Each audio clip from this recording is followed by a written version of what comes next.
ഏട്ടാ മോനെ, നമ്മുടെ ചക്ക തൂക്കിയത് കണ്ട, അതാണ് തൂക്ക്. തൂക്ക് എന്ന് പറഞ്ഞ ഇതാണ് തൂക്ക്. ഒരു ഒന്നൊന്നര തൂക്ക്. ക്വാർട്ടർ, സെമി, ഫൈനല് എല്ലാം പടച്ച് 350 സെഞ്ചുറി അടിച്ചില്ല. വേണ്ട, ചക്കൻ 2 മാൻ ഓഫ് ദി മാച്ചും മാൻ ഓഫ് ദി ടൂർണമെന്റ് ചക്കനങ്ങള് തൂക്കി. ചേട്ടാ പൊളി. ഇതാണ് സഞ്ജു. ഇപ്പൊ കുറ്റം പറഞ്ഞവരൊക്കെ എവിടെ?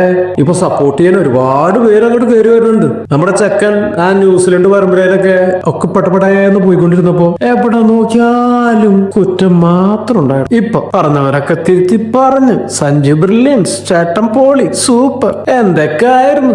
ഞാൻ അന്നും ഇന്നും എപ്പോഴും പറഞ്ഞു സഞ്ജു സൂപ്പർ. സഞ്ജു തിരിച്ചു വരുന്നു. ഞാൻ പറഞ്ഞു സഞ്ജു തിരിച്ചു വന്നു. ക്വാർട്ടറിൽ നല്ല പോലെ കളിച്ചു, സെമിയിൽ കളിച്ചു, ഫൈനലിൽ കളിച്ചു. 3 ഗെയിമും കണ്ടിന്യൂസ് ആയിട്ട് 50+ സ്കോർ. അടിപൊളി.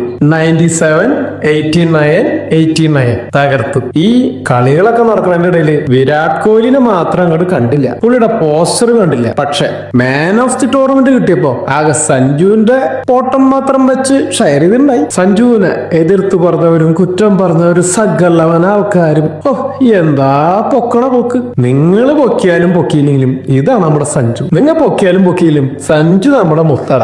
ഏകദിനത്തില് നിങ്ങൾ ടീം സെലക്ട് ചെയ്യുമ്പോ എനിക്ക് പറയാനുള്ളത്, ആദ്യമേ നമ്മുടെ അജിത്താകാർക്ക് എടുത്ത് അവിടെ നിന്ന് കളയാം. കണ്ണി കണ്ട ജിതേഷ് ശർമ്മനെയും കണോൺ ഐറ്റംസുകളൊക്കെ കൊണ്ടുവയ്ക്കും. സെക്കൻഡ് ഓരോ അടിയും അജിത്തകാരുടെ നെഞ്ചത്തിന് കൊണ്ടാണ്. അതുകൊണ്ട് ഇനിയെങ്കിലും ഏകദിന വേൾഡ് കപ്പിന് ടീം സെലക്ട് ചെയ്യുമ്പോ നമ്മുടെ കുഞ്ഞാവയുണ്ടല്ലോ വിക്കറ്റ് കീപ്പർ ഋഷഭ് പന്ത്, അടുത്ത് തൂക്കി തൂരക്കള. സഞ്ജു ഉണ്ട്, ഇഷാനുണ്ട്. അപ്പൊ ആരെങ്കിലും കളിക്കണം നല്ല ആളുകളെ അതിലേക്ക് പോസ്റ്റ് ചെയ്യും. അല്ലാതെ ഋഷഭ് പന്തിനെ മാത്രം കൊണ്ടിറക്കിയിട്ട് എന്തിനാ?